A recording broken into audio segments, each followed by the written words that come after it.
moi, je recommande fortement à tous ceux qui, après leur séjour universitaire, qui n'ont pas la chance d'aller jouer professionnel, ben, prenez le temps d'aller jouer en Europe parce que c'est le fun, c'est beau, c'est du foot américain. Fait que toi, tu découvres un petit peu un autre sport. Puis je veux dire, l'histoire, l'héritage, la culture en Europe est absolument fantastique. Puis le sport là-bas est vraiment en grosse montée.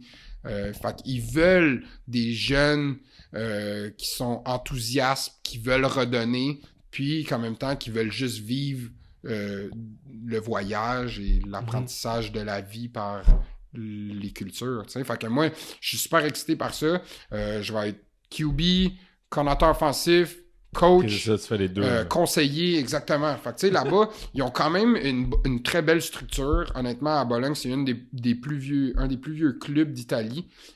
Puis là, c'est juste qu'ils ont eu quelques saisons difficiles. Ils veulent un changement complet du staff. Puis moi, je fais partie justement là-dedans de leur renouveau. Fait que je suis super excité.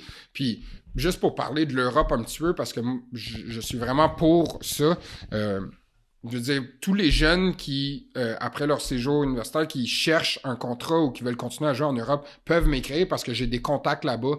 Fait que je pourrais les plugger dans quelques équipes. Puis, très intéressant, nouvelle ligue, la ELF, le European League of Football, qui est la première saison était en 2021 cette année. Dans le fond, c'est NFL Europe qui ont rebrand en ELF. Fait que là, ils sont rendus à 12 équipes pour la saison 2022. Il y a 4 équipes en Allemagne, Autriche, il y a Istanbul, il y a Vienne, qui est Autriche. Istanbul en Turquie, là. Istanbul, les Rams de Istanbul, ouais. Expansion cette année. Je pense qu'il y a une équipe en Suède, tout ça. Fait que c'est vraiment une ligue européenne. Les joueurs sont payés, les joueurs sont logés, tout ça. Puis, ils ont un super beau branding. C'est télédiffusé, web et télédiffusé. Fait que, tu sais, c'est une ligue qui est en constante montée. Puis, si jamais la CFL ne marche pas pour toi, c'est une super belle opportunité, la ELF. Puis même là, il y a, dans chaque pays, ils ont leur propre ligue. Dans tous les pays, il y en a. En Hongrie, Pologne, Slovénie, tous les pays ont leur ligue. Puis, ce que j'adore du foot européen, c'est comparé au football canadien de la CFL où le règlement est tu es obligé d'avoir 7 Canadiens par temps. En Europe, c'est tu peux avoir jusqu'à 3 Américains ou 3 imports.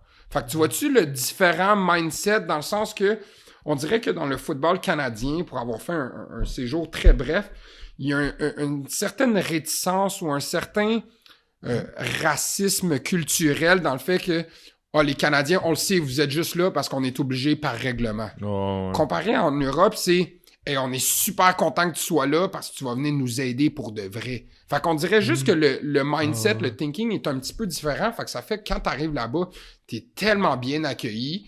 C'est ça. C'est fantastique. C'est une expérience absolument incroyable. Puis, tu sais, t'es payé à temps plein pour jouer au foot, là. Tu sais, c'est votre rêve, là. C'est votre rêve. Pas à faire des maths à toutes les semaines de ratio, Non. Hey, tu sais, comme en Italie, là, pour 2022, mon horaire, c'est 3 pratiques semaine de 2 heures. Fait que 6 heures de pratique plus une game.